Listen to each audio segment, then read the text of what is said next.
Hello બાળકો, નમસ્તે.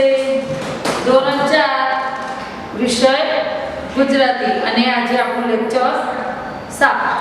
હવે ગયા લેક્ચરમાં આપણે પાઠ 4 લાખો વણઝારો એ પાઠ આપણે જોયો હતો અને જો પાઠ અધૂરો હતો આજે આપણે આગળ વધીશું. હવે આપણે પાઠ આગળ જોયો તો કે જે લાખો વણઝારો હતો એને પોતાનો વાલો ડાગ્યો એટલે કે પાળેલો જે કૂતરો હતો એને ક્યાં મૂક્યો હતો? આપો જવાબ. કયા લેક્ચરમાં મેં સમજાવ્યું હતું, પ્રશ્નો પણ પૂછ્યા હતા. કોના ત્યાં મૂક્યો હતો? શેઠને ત્યાં. અને ચોરી કોના ઘરે થઈ હતી? સરસ, શેઠના ઘરે. હવે જ્યારે ચોરી થઈ હતી ત્યારે જે પોતાનો શેઠનો માલ બધો ચોરાયેલો હતો એ બધા લોકો શોધવા નીકળ્યા હતા, પણ કંઈ પગેરું મળ્યું ન હતું. પગેરું એટલે કે પગનું નિશાન. પણ જે આ ડાગ્યું છે એને શું કર્યું હતું? શેઠને પોતાનું જે ધોતિયું છે એ મોઢામાં પકડીને અને ક્યાં લઈ ગયો? એક વાડ આગળ ઉભો રહ્યો અને ત્યાં જમીન એને શું કર્યું? પગથી કોતરવા માંડ્યો અને જે ચોરાયેલો માલ હતો એ બધો પરત આવ્યો હતો. ત્યારે શું હતું? વાણિયાની હરખનો પાર ન રહ્યો હતો. હવે એ વખતે શેઠને લાગ્યું કે ડાગ્યાએ તો સારું એવું કામ કરી આપ્યું છે. આપણે કોઈનું કામ સારું કરીએ તો કોઈ યાદ કરે. એટલે એ પ્રમાણે શું વિચારે છે શેઠ કે હવે આ ડાગ્યાને હું વહેલી તકે છૂટો કરી દઉં. તો હવે શું કરે છે? પોતાની જે ચિઠ્ઠી છે ડાગ્યાની કોટે, એટલે કે કૂતરો છે એનું નામ ડાગ્યો હતો, એટલે ડાગ્યા કૂતરાની કોટે બાંધી અને તેને શું કર્યો? વિદાય કર્યો. આટલા સુધી મેં સમજાવી તો હવે આપણે આગળ વધીશું. હવે જ્યારે વિદાય કરે છે ત્યારે અહીં એવું બન્યું કે લાખા વણઝારાને પૈસાની છૂટ થઈ. એને વિચાર થયો કે મહિનો પૂરો થાય ને પૈસા આપવા જાઉં, એમાં મેં શું કર્યું? મહિનામાં દિવસો બાકી હોય એને પૂરા પૈસા દઈ આવું તો હું ખરો. પૈસા લઈને એ નીકળ્યો. અડધે રસ્તે આવ્યો ત્યાં સામેથી એને કંઈક કૂતરા જેવું આવતું દેખાયું.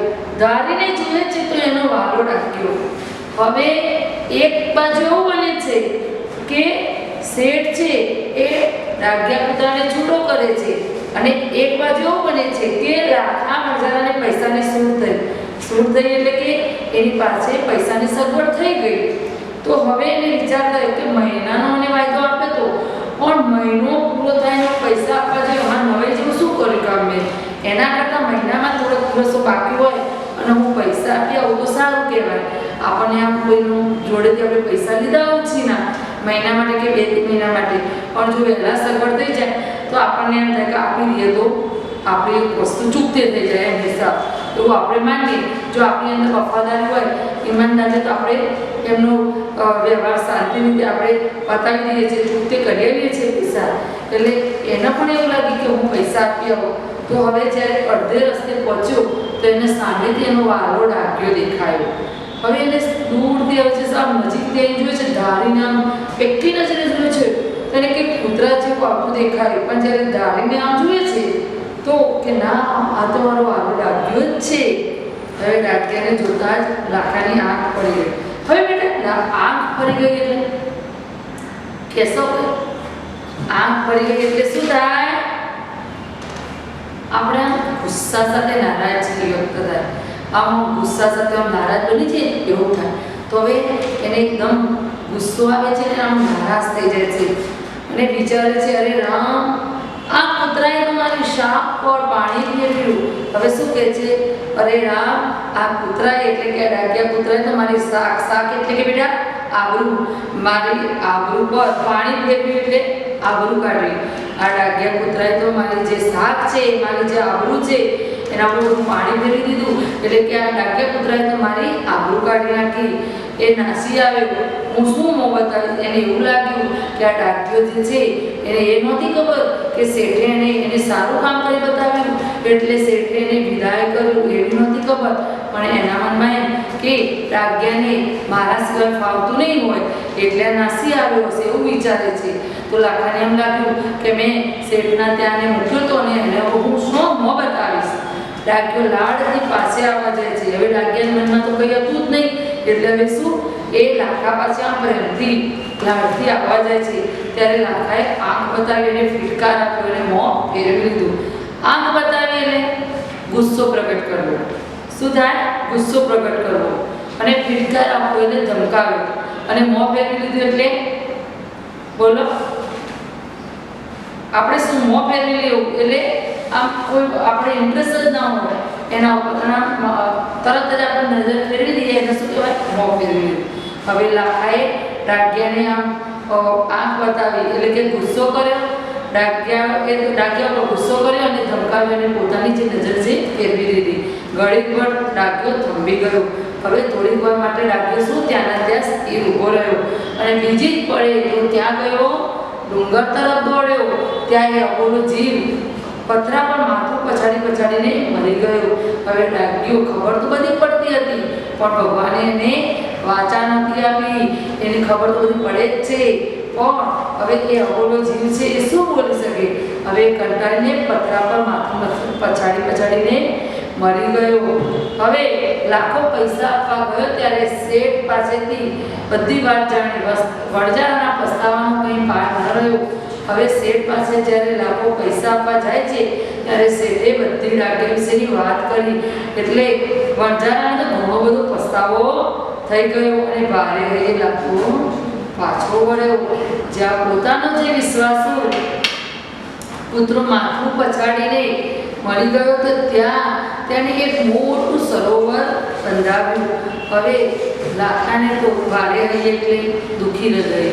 હવે એને દુઃખી હૃદય હવે ત્યાંથી પૈસા આપીને શેઠના ત્યાંથી લાખો પાછો કરે છે અને જ્યાં પોતાનો વિશ્વાસુ પુત્રો એટલે કે જે પોતાનો વિશ્વાસુ ડાગ્યો હતો પુત્રો એ માથું જ્યાં પછાડીને મળી ગયો તો તે જ જગ્યાએ એને મોટું સરોવર બંધાવ્યું. એ સરોવર તે કયા નામે ઓળખાય છે? એ સરોવરનું નામ આપ્યું ડાગાસર. ઉત્તર ગુજરાતની અંદર તે રાધનપુર પાસે આવેલું છે. ક્યાં આવેલું છે? ઉત્તર ગુજરાતમાં રાધનપુર પાસે આવેલું છે. હવે જો બેટા મેં તમને પાઠ સમજાવ્યો. હવે આજે આપણો પાઠ નંબર 4 લાખો હજારો અહીંયા પૂર્ણ થાય છે. હવે જુઓ સ્વાધ્યાય તરફ જઈશું. સ્વાધ્યાયનું તમને બધું જ સવાલ જવાબ સાથે PDF દ્વારા લખી મોકલીશ પણ છતાંય સ્વાધ્યાય તરફ થોડી નજર કરો. થોડા પ્રશ્નો એવું સમજાવી દઉં. હવે આપણો પ્રશ્ન નંબર 1 છે કે લાખો વાણિયા પાસે શા માટે ગયો? તો જવાબ આપો કે લાખાને એકવાર અચાનક ભીડ પડવાથી એટલે કે પૈસાની કોઈ જરૂર પડવાથી લાખો વાણિયા પાસે પૈસા લેવા માટે ગયો. એના પૈસાની થોડી ભીડ પડી હતી, તંગી જણાવી એટલે પૈસા લેવા માટે ગયો. લાખાએ ડાગ્યાને વાણિયાને ત્યાં શા માટે મૂક્યો? તો આપણે લખીશું કે લાખાએ વાણિયા પાસેથી પૈસા લીધા. હવે લાખાએ વાણિયા પાસેથી એટલે કે વાણિયો જે શેઠ હતો એના પાસેથી પૈસા લીધા અને સાનમાં કંઈ મૂક્યા વિના પૈસા ન લેવાય. લાખો એવું વિચારે છે કે સાનમાં કંઈ મૂક્યા વિના પૈસા ન લેવાય. તેથી ડાગ્યાને વાણિયાને ત્યાં મૂક્યો. હવે ડાગ્યાએ વાણિયાને પોતાની સાથે લેવા શું કર્યું? હવે જે ડાગ્યો હતો એ વાણિયાને પોતાની સાથે લેવા શું કર્યું? તો જ્યારે તમને ખબર હશે બેટા કે વાણિયાને ત્યાં ચોરી થઈ હતી તો જે ડાગ્યાએ પોતાનું જે વાણિયાનું ધોતિયું મોઢામાં પકડીને જે વાળની પાછળ લઈ ગયો હતો. તો આપણે જવાબમાં એમ લખીશું કે ધ્યાનથી પ્રશ્ન સમજજો. ડાગ્યાએ વાણિયાને પોતાની સાથે લેવા શું કર્યું? તો ડાગ્યો જે છે એને વાણિયાને ત્યાં હાજર ચોરી થઈ હતી એ જગ્યાએ લઈ જવા માટે શું કર્યું? ડાગ્યાએ વાણિયાને પોતાની સાથે લેવા માટે વાણિયાનું ધોતિયું મોઢામાં પકડીને ખેંચવા માંડ્યું. શેઠે ડાગ્યાની કોઠે શું બાંધ્યું હતું? તો શેઠે ડાગ્યાની કોઠે એક ચિઠ્ઠી બાંધી જેમાં લાખાને જે પૈસા ધીર્યા હતા તેથી અનેક ગણું ડાગ્યાએ બચાવ્યું છે તે વાત લખેલી હતી. હવે આપણને પરીક્ષાની અંદર પ્રશ્ન પૂછાય કે શેઠે ડાગ્યાની કોટે શું વાંધ્યું? તો આપણે લખ્યું કે ચિઠ્ઠી વાંધી. પણ ચિઠ્ઠીમાં શું લખ્યું હતું? તો જેમાં લાખાને જે પૈસા દીધા હતા તેથી અનેક ગણું કામ ડાગ્યાએ કરીને આપી બચાવ્યું તે વાત લખેલી હતી. હવે ડાગ્યો ઘડી પર કેમ થંભી ગયો? તો ડાગ્યાને આ તો જોઈ લાખાએ જ્યારે આંખ બતાવી હતી, ફિટકાર આપ્યો હતો અને તેથી એટલે શું લાખાએ બરાબર ધમકાવ્યો હતો અને ગુસ્સો કર્યો. આમ ગુસ્સા નજરથી જોયું એટલે એને ઘડી પર ત્યાં થંભી ગયું. હવે ડાગાસર ક્યાં આવેલું છે? તો ડાગાસર એ તમને હમણાં કહ્યું કે ડાગાસર ઉત્તર ગુજરાતની અંદર રાધાપુર પાસે આવેલું છે.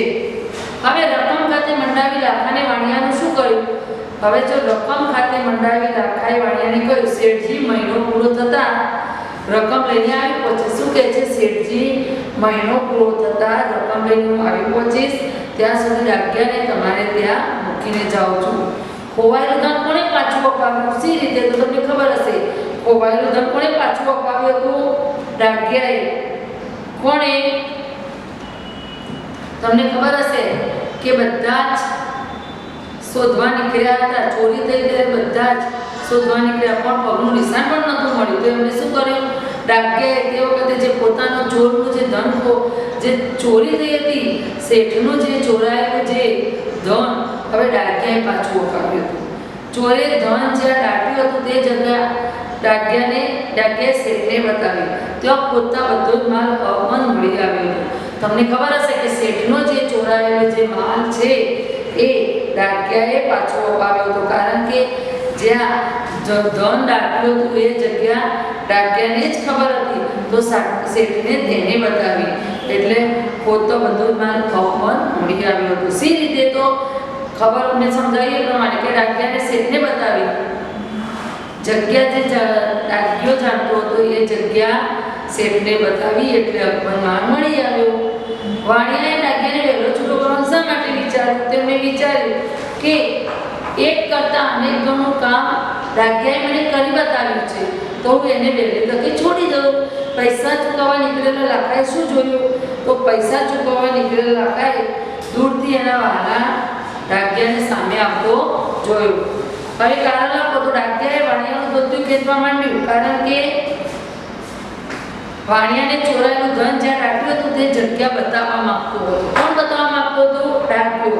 ડાગ્યો માથું પછાડીને મૃત્યુ પામ્યો, કારણ કે લાખાએ ગુસ્સામાં આવી તેનાથી મોં ફેરવી લીધું અને બહુ દુઃખી થઈ ગયો હતો.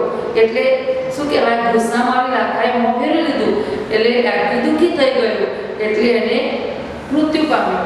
લાખાએ એક સરોવર બંધાવ્યું, કારણ કે એના વિશ્વાસુ પુત્રના મોતથી એને પસ્તાવો થયો હતો. એને થયું કે ડાગ્યાએ આટલું બધું સારું કામ કર્યું અને એને પસ્તાવો થયો અને લાખો એની કાયમ માટે રહે તેમ ઈચ્છતો હતો. એટલા માટે એને સરોવર બંધાવ્યું. હવે નીચેના સમાનાર્થી શબ્દો તો માસ તો મહિનો, પ્રિય તો વહાલું, ભાગવું તો નાશવું, હરખ તો આબરૂ હરખ તો ખુશી અને આબરૂ તો શાપ, વિશાળ તો મોટું. હવે વિરુદ્ધાર્થી શબ્દો ધ્યાન તો બેધ્યાન, વિશ્વાસુ તો અવિશ્વાસુ લખીશું, વિદાય તો આગમન, પાસે તો દૂર. હવે નીચેના રૂઢિપ્રયોગોના અર્થ આપીને વાક્યમાં પ્રયોગ કરવાના છે. તો આંખ વાળી લેવી તો દુઃખી હૃદયે વિદાય લેવી. તો એનો આપણે વાક્યમાં પ્રયોગ કરીશું કે ડાગ્યાને શેઠ પાસેથી મૂકીને તરત જ લાખાએ આંખ વાળી લીધી. ખાતર પડવું તો ચોરી કરવી. એક રાત્રે શેઠના ઘરમાં ખાતર પડ્યું. એ રીતે આપણે વાક્યમાં પ્રયોગ કરીશું. કોઈ પણ વાક્ય બનાવી શકાય બેટા. દૂધે ધોયેલું તો ચોખ્ખા અથવા વિશ્વાસપાત્ર. તમને આપેલા પૈસા તો દૂધે ધોયેલે જ છે એમ બનાવી શકાય. પાણી ફેરવવું તો આબરૂ કાઢવી. દીકરાએ ચોરી કરી તેથી પિતાની શાક પર પાણી ફેરવ્યું. એ રીતે આપણે લખી શકીશું. હવે નીચેના વાક્યો કોણ બોલે છે અને કોણે કહે છે તમારે લખવાનું છે. એ શું બોલ્યા? તમારા પૈસા તો દૂધે ધોયેલા છે. તો આ વાક્ય કોણ બોલે છે? શેઠ બોલે છે. અને કોને કહે છે? લાખાને કહે છે. અરે રામ, આ પુત્રએ મને શાક ઉપર પાણી ફેરવ્યું. આ વાક્ય લાખો બોલે છે. અને કોને કહે છે? પુત્રને દૂરથી આવતો જોઈને કહે છે. હવે પ્રશ્ન નંબર જે પાછળ 8 છે એમાં આપેલા શબ્દોમાંથી યોગ્ય શબ્દ પસંદ કરીને એની ઉપર સાચું કરવાનું. આપણને જે 5 વાક્યો વાક્યો આપેલા છે એમાં જો પહેલું વાક્ય છે કાંઈ સ્થાન અને બીજું સ્થાન લખેલું છે મૂક્યા વગર માનાથી પાઈ પણ લેવાય નહીં, એમાં કયું સ્થાન લખી શકાય? એવા 5 વાક્યો આપેલા છે. બીજા વાક્યમાં ઈશારો લખેલું છે, ત્રીજા વાક્યમાં ચિઠ્ઠી લખેલું છે અને ચોથા વાક્યમાં શાક લખેલું છે એટલે પાંચમામાં પૈસા. હવે એ તમારે 5 વાક્યો છે એમાં આપણે જોવાનું કે કયો શબ્દ સાચો આવે, જે સાચો શબ્દ આવે એના ઉપર સાચું કરવાનું અને ખોટો આવે એ નહીં લખવાનું. એ પણ હું વિડીયો દ્વારા મોકલીશ. અમે સમજાવ્યું છે. હવે પ્રશ્ન નંબર 9 છે નીચેના શબ્દોને શબ્દકોશના ક્રમમાં ગોઠવો. પીઠ, ખાતર, કૂતરો, ઈશારો છે એ પણ મેં તમને શીખવાડ્યું કે જે આ કક્કાવાળી પ્રમાણે જે શબ્દો લખવાના છે. શબ્દકોશના ક્રમમાં કક્કાવાળી પ્રમાણે લખવાના. એમાં શું આવે? પહેલું ઈશારો આવશે, બીજું કૂતરો આવશે, ત્રીજું ખાતર, પછી જીભ અને પીઠ. હવે જો બાળકો આ મેં સ્વાધ્યાય તમને સમજાવ્યું, પણ આ જે પાઠ નંબર 4 લાખો વણજાવેલું સ્વાધ્યાય હું PDF દ્વારા બધું સવાલો જવાબ સાથે બધું લખી મોકલીશ. એ તમારે પોતાની વિષયની નોટમાં લખવાનું છે અને મોઢે પણ કરવાનું. આ તો શું મેં તમને સ્વાધ્યાય સમજાવ્યું એટલે આપણે શું બેટા 2 વખત રિપીટ થઈ જાય એટલે આપણને બાળકોના મનમાં આવી જાય. કારણ કે મેં પાઠ પણ સમજાવ્યો, સ્વાધ્યાય પણ બધું સમજાવ્યું અને હું PDF દ્વારા સવાલો જવાબ સાથે બધું જ લખી મોકલીશ.